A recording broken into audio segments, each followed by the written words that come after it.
오늘 말씀은 고린도후서 5장 11절부터 6장 2절까지입니다. 우리는 주의 두려우심을 알므로 사람들을 권면하거니와 우리가 하나님 앞에 알리어졌으니 또 너희의 양심에도 알리어지기를 바라노라. 우리가 다시 너희에게 자천하는 것이 아니요 오직 우리로 말미암아 자랑할 기회를 너희에게 주어 마음으로 하지 않고 외모로 자랑하는 자들에게 대답하게 하려 하는 것이라. 우리가 만일 미쳤어도 하나님을 위한 것이요 정신이 온전하여도 너희를 위한 것이니 그리스도의 사랑이 우리를 강권하시는도다. 우리가 생각하건대 한 사람이 모든 사람을 대신하여 죽었은즉 모든 사람이 죽은 것이라. 그가 모든 사람을 대신하여 죽으심은 살아있는 자들로 하여금 다시는 그들 자신을 위하여 살지 않고 오직 그들을 대신하여 죽었다가 다시 살아나신 이를 위하여 살게 하려 함이라. 그러므로 우리가 이제부터는 어떤 사람도 육신을 따라 알지 아니하노라. 비록 우리가 그리스도도 육신을 따라 알았으나 이제부터는 그같이 알지 아니하노라. 그런즉 누구든지 그리스도 안에 있으면 새로운 피조물이라. 이전 것은 지나갔으니 보라 새 것이 되었도다. 모든 것이 하나님께로서 났으며 그가 그리스도로 말미암아 우리를 자기와 화목하게 하시고 또 우리에게 화목하게 하는 직분을 주셨으니 곧 하나님께서 그리스도 안에 계시사 세상을 자기와 화목하게 하시며 그들의 죄를 그들에게 돌리지 아니하시고 화목하게 하는 말씀을 우리에게 부탁하셨느니라. 그러므로 우리가 그리스도를 대신하여 사신이 되어 하나님이 우리를 통하여 너희를 권면하시는 것 같이 그리스도를 대신하여 간청하노니 너희는 하나님과 화목하라. 하나님이 죄를 알지도 못하신 이를 우리를 대신하여 죄로 삼으신 것은 우리로 하여금 그 안에서 하나님의 의가 되게 하려 하심이라. 우리가 하나님과 함께 일하는 자로서 너희를 권하노니 하나님의 은혜를 헛되이 받지 말라. 이르시되 내가 은혜 베풀 때에 너에게 듣고 구원의 날에 너를 도왔다 하셨으니 보라 지금은 은혜 받을 만한 때요 보라 지금은 구원의 날이로다. 아멘.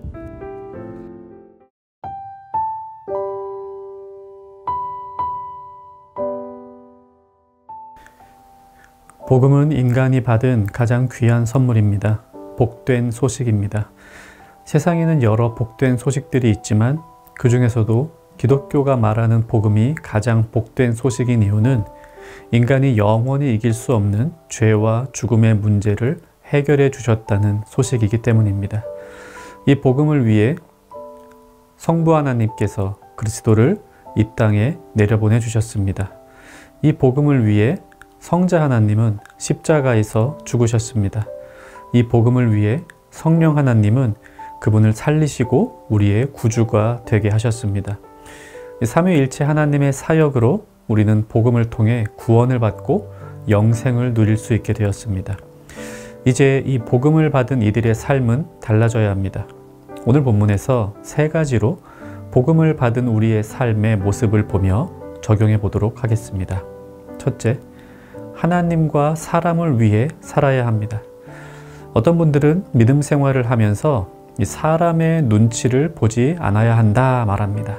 오직 하나님만을 위해 살아야 한다고 말합니다. 하나님의 뜻과 사람의 뜻이 반대될 때에는 당연히 하나님의 뜻을 따라야죠. 하지만 하나님께서 사람이 되어 이 땅에 오셨습니다. 이 복음의 중심에는 사람을 사랑하시는 하나님의 사랑이 있습니다. 하나님을 사랑하는 이들은 그래서 이웃도 사랑합니다. 바울도 오늘 본문에서 그것을 말하고 있습니다. 바울은 오직 하나님 한 분만을 위하여 사역했습니다. 그는 사람의 눈치를 보지 않았습니다. 그리스도의 복음만이 그의 중심에 있었습니다. 이 사실을 우리 모두 잘 알고 있죠. 그런 바울이 무엇이라 말하는가 한번 봅시다. 13절 메시지 성경으로 읽어드립니다.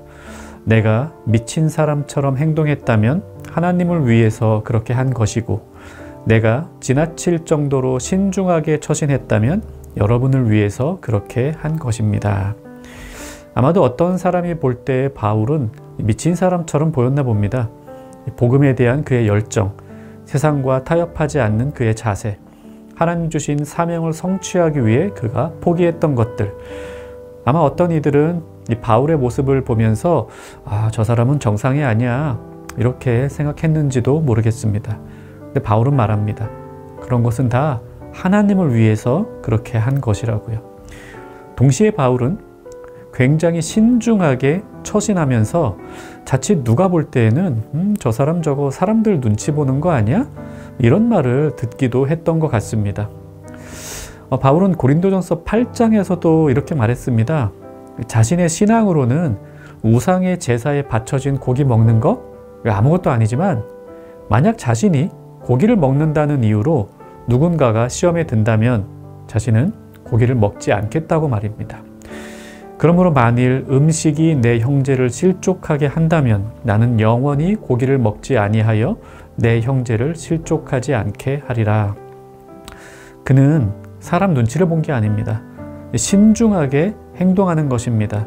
왜냐하면 그들을 사랑하기 때문입니다.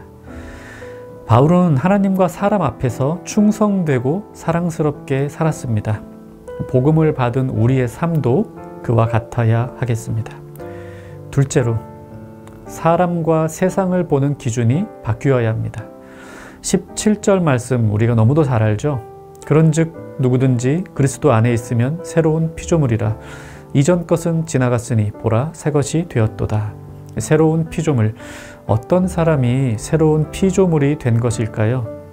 기준이 바뀐 사람입니다. 16절에서 바울이 이렇게 말했습니다. 그러므로 우리가 이제부터는 어떤 사람도 육신을 따라 알지 아니하노라.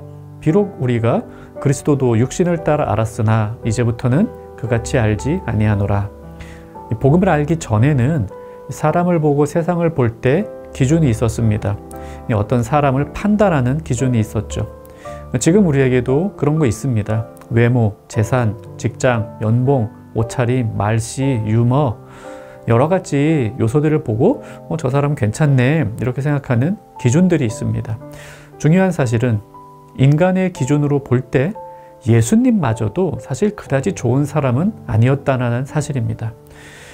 그는 주 앞에서 자라나기를 연한 순 같고 마른 땅에서 나온 뿌리 같아서 고운 모양도 없고 풍채도 없은즉 우리가 보기에 흠모할 만한 아름다운 것이 없도다.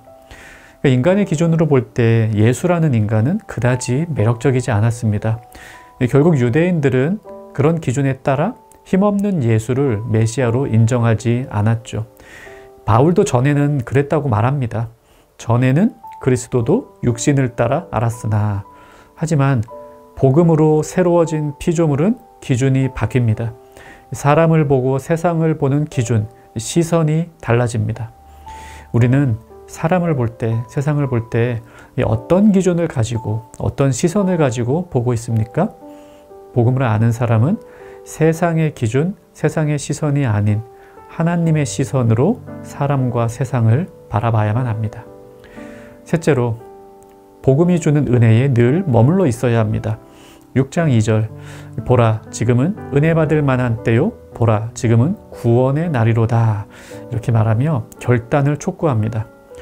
그리스도의 복음을 받아들였으면 그 길로만 가야지 옆을 돌아보면 안 된다, 뒤를 돌아보면 안 된다 말합니다. 은혜를 받을 때인데, 구원의 날인데 왜 은혜를 구하지 않고 구원으로 들어오지 않느냐며 고린도교의 성도들에게 도전하고 있습니다. 오늘 우리의 삶에 복음은 어떤 의미입니까? 지금도 우리를 살리는 건 복음 외에는 없습니다. 하지만 사회가 복잡해질수록, 소위 발전된 사회일수록 복음의 가치는 저평가됩니다. ESG라든지 혁신 등의 가치를 중시하는 사회적 가치 지표, 이런 데서는 이 복음의 정신과 통하는 부분도 있습니다만, 여전히 사회에서 중시하는 가치들은 단기적 성과, 경제적 효과, 경쟁에서의 승리 등입니다. 하나님께서 사도 바울의 입을 통하여 우리에게 말씀하십니다. 지금은 그런 가치들을 구할 때가 아니라 은혜를 구해야 할 때이고, 지금은 구원을 말해야 될 때라고 말입니다. 은혜를 받은 성도는 계속해서 은혜를 구해야 합니다. 구원을 받은 성도는 계속해서 구원의 감격에 잠겨 있어야 합니다. 구원은 단회적 사건으로 끝나고 잊혀져서는 안 됩니다. 항상 복종하여 두렵고 떨림으로 너희 구원을 이루라 하는 빌립보서 2장 12절 말씀처럼 구원은 평생에 걸쳐 성령 하나님께서 완성해 가시는 과정이기도 합니다. 이미 구원을 받았으나 우리는 평생 구원의 길을 걸어가며 주님의 은혜를 구합니다. 세 가지로 복음을 받은 우리의 삶에 본문을 적용했습니다. 하나님과 사람을 위해 살아갑시다. 사람과 세상을 보는 기준을 바꿉시다. 구원의 은혜에 늘 머물러 있도록 합시다. 말씀 생각하며 기도하겠습니다. 하나님을 사랑하고 이웃을 사랑하며 이웃을 하나님의 시선으로 바라보게 하옵소서. 또 다른 가치들에 귀 기울이지 않고 나를 살리신 복음에 늘 머물게 하옵소서. 오늘 하루 복음을 간직한 자답게 살아가는 정형가족 되기를 바랍니다.